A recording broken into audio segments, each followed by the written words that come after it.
All right. Hello, my friends, my citizens, my people. How are you doing this Thursday? Oh, it's Friday. Right, so I woke up, it's Friday, I'm in Turkey, so the times are all off, but I haven't done one of these in a while. We're gonna go ahead and look at the newest Inside Star Citizen. They like to do these weekly updates where they show us some of the content that's coming up, and we get to get a little preview. Sometimes it's of stuff that's already in the game. I think that's gonna be a lot of this episode, but we'll get to see some new stuff here. I like the new banner on their YouTube page, by the way, but let's go ahead and jump in and see what they've got for us. I hope you enjoy these little reaction analytical videos. I'll put in whatever context might be missing that I might spot and just talk about what they're talking about. Hope not to annoy you too much with my commentary, but let's jump into it.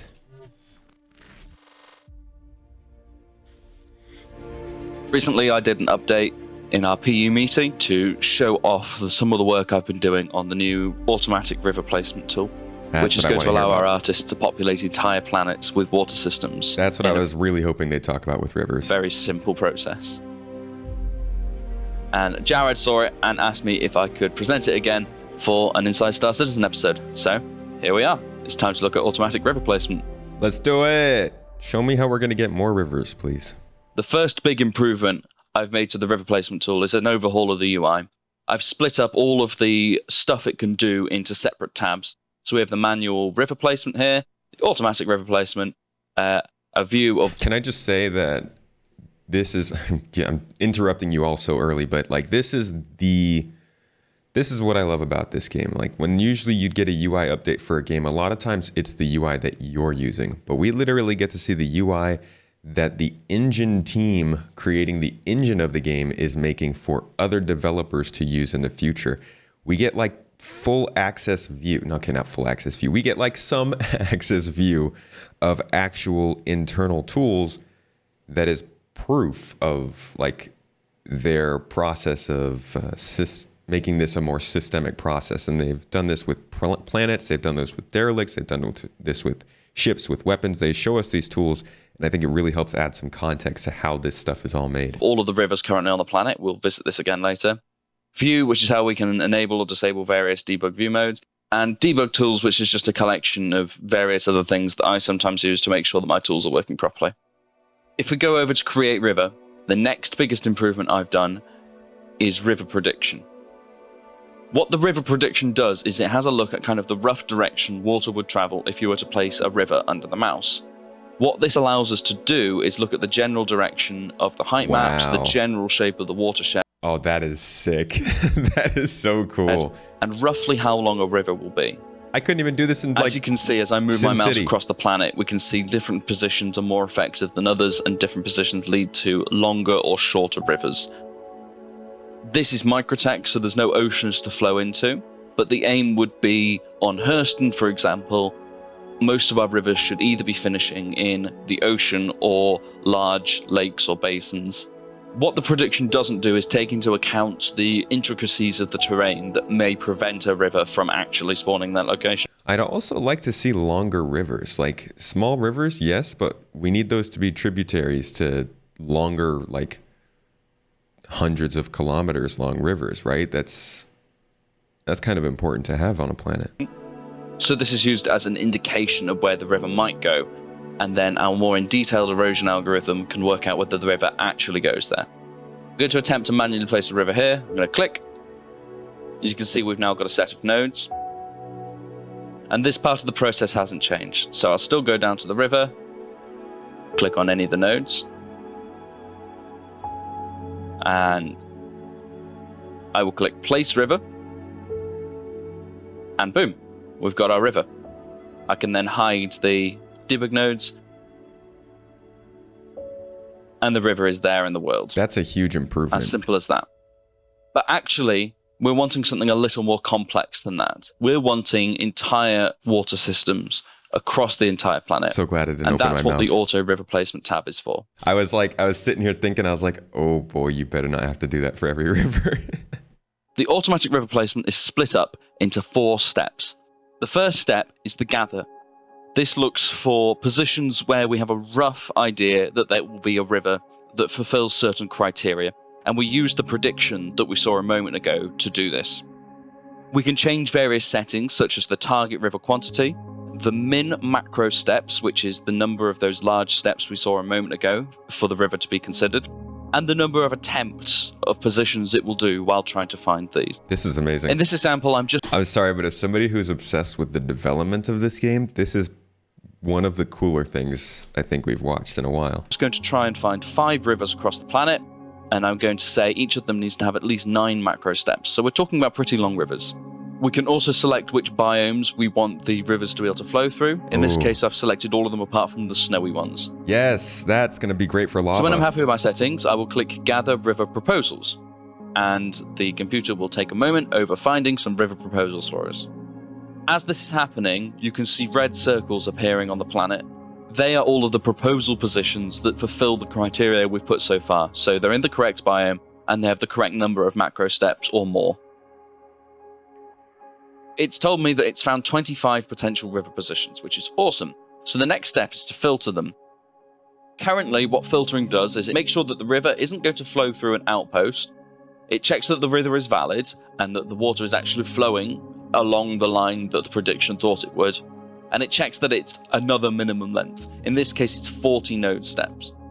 So I'll click filter and we'll wait for the computer to do that for me.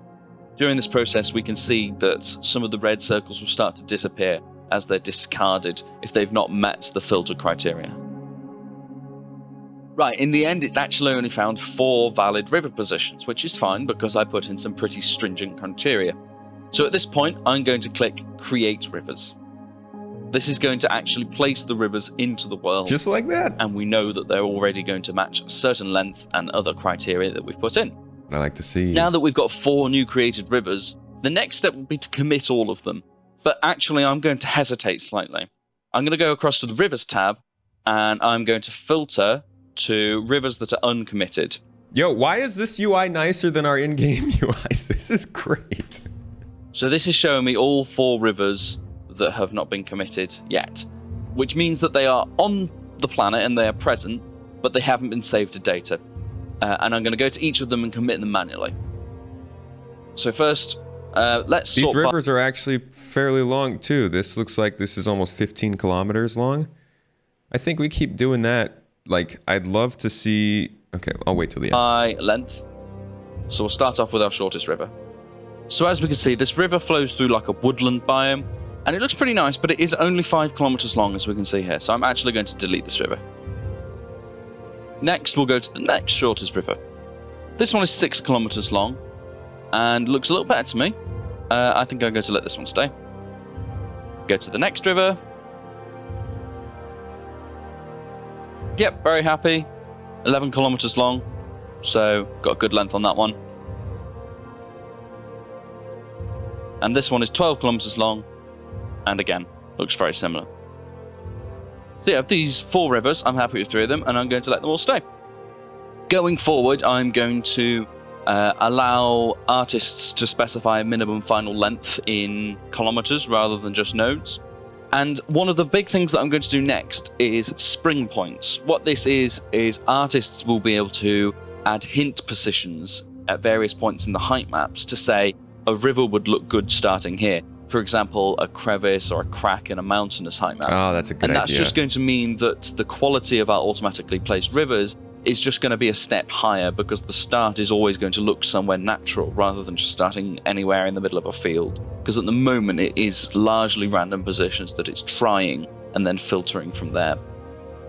So that's what I've been up to with the river stuff recently. In between fixing bugs for patches and stuff, I'm really happy with the progress I've been able to make on this, and it's really cool being able to show it off again. Hopefully we will be having a lot more rivers on a lot more planets coming to the verse very soon. And there is Hurston with a river on it. Folks, I think we might be able to expect that in the next update. So a couple things to say on this. First, this is very cool. I can't get over, this is really what's drawn me into the game. This is what got me making videos in the first place. It's like getting to see the development side of this besides just the game that we play is really freaking cool to me. I mean, I like games like Civ, Stellaris, Humankind, like 4X games, big building games, systemic games. Satisfactory is another one. Like, getting to see that but in the form that actually creates something useful like this, and so, not just something useful, something I want to play, is the most interesting to me. And it's really cool to see how the different teams now, the engineering team with some of the planetary tech stuff, is working together with the artists to create the best planets in the industry. I mean, these kind of tools are priceless going forward. This is the most basic form we'll ever see rivers. We're probably going to end up seeing wider rivers at some point once artists get their hands on this, because this is all engineering tech. This isn't even the artists have had their way with this yet. This is still going through the processes of engineering and figuring out what the best function and flow is before then starting to double down on the looks and the feel of the area. So now that we are going to see procedural river placement, they can start to really get crazy about the diversity in those rivers, and getting to see it come together is really cool. I know rivers don't seem like a big deal, but we're going to have to see, because they're also planning buoyancy and the ability for things to float down the rivers. So you might be able to send stuff on the river to your friends downriver. You might be able to set up some sort of a game where you have a target on a river that people have to go find. There's all kinds of things that could come from rivers that maybe aren't official types of gameplay that I'm really looking forward to with this sort of systemic setup they're doing. But let's see what else they've got to say. I think they're just talking about the new vehicle. Yay.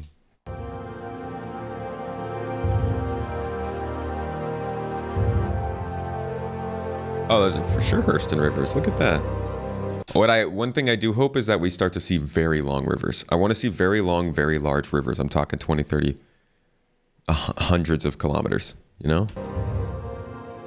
Like many features throughout Star Citizen's continuing development, River Tech continues to evolve into a robust set of tools that will bring new life and personality to any planet or moon it's used on. Nice hair, and Jared. You can expect more of these estuaries to branch their course of rivulets and tributaries in the upcoming Alpha 318. But up next, a look at the newest vehicle from Anvil making its debut in 317.2, the Centurion. Convince me. Not actually, though. Ooh, nice shot. That's some great camera work. The Anvil Centurion is the anti-air turret of ground vehicles. This is the vehicle that you pull up when something... What is this machinima level quality of just like informative B-roll? Holy, good job, CIG. Flying around above you needs to not be there. And in 317.2, it's going straight to drivable. The Centurion basically is the same style of the ballista, but instead of missiles, we are having a turret with 4 big guns. In order to accommodate those size 4 laser repeaters, it has gained, in addition to what the ballista has, 2 size 1 coolers, which are mounted just at the rear. We create a new kind of hatch so that it looks, it is central, and is not slightly going on the right or slightly going on the left. Since it's just one, we used to have just turrets with 2 S2 guns, one left and one right, and in this time we have an asymmetrical structure for having a symmetrical gun. In the interior, we also try to implement something that was not done in the ballista, like the camera. Now the camera will show part of the guns, so that you have a better sensation of where you're actually aiming without even needing to have the center of the screen with an icon that shows you where bullets are going. We have a section with all the components and one more part dedicated to the really power plant. Shoved those components in there. One of the drawbacks to the ballista is that once something gets close enough to it, it becomes that little bit less effective. However, that's not a problem for the Centurion.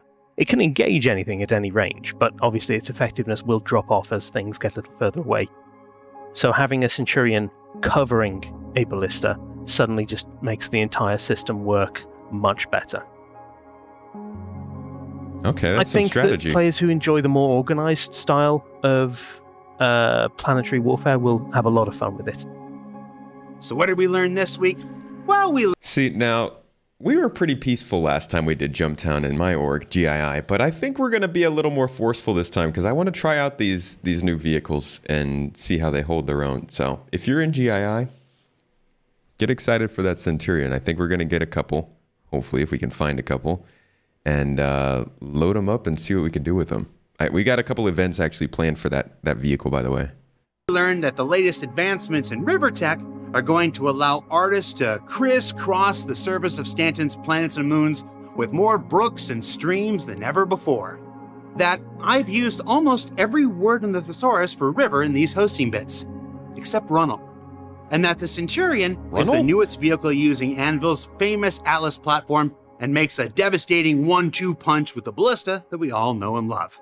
And as for where we are right now, it may not look like much just yet, Mocap? but give it another quarter and you're gonna see some serious shit. For Inside Star Citizen, I'm Jared Huckabee. We'll see you all next week. It's a solid update. I'm not crazy about the vehicle. It's a cool vehicle, sure, but the river update is very cool. Not the most interesting thing we're going to see this quarter. In fact, this quarter is going to be a very interesting quarter of Inside Star Citizens. We're going to get updates on salvage, probably the cargo refactor, probably persistent entity streaming. We'll likely get some updates on. We might end up seeing something on bounty hunting, but I don't know. I'm sure there's quite a few little things in there that we just don't know about that are coming up this quarter. I think we're going to get some interesting dev updates, but this was cool. I love seeing how the Planet Tech progresses because it's always great. They're always doing great work. And I look forward to seeing how they're going to take advantage of these new locations like the rivers, because the derelicts they've been doing a decent job at. So rivers, something that's going to be next. But anyways, folks, thanks again for watching this one. If you want to see more of these development updates, make sure to subscribe here and check out the main channel if you want the goods. And I'll see you all next week.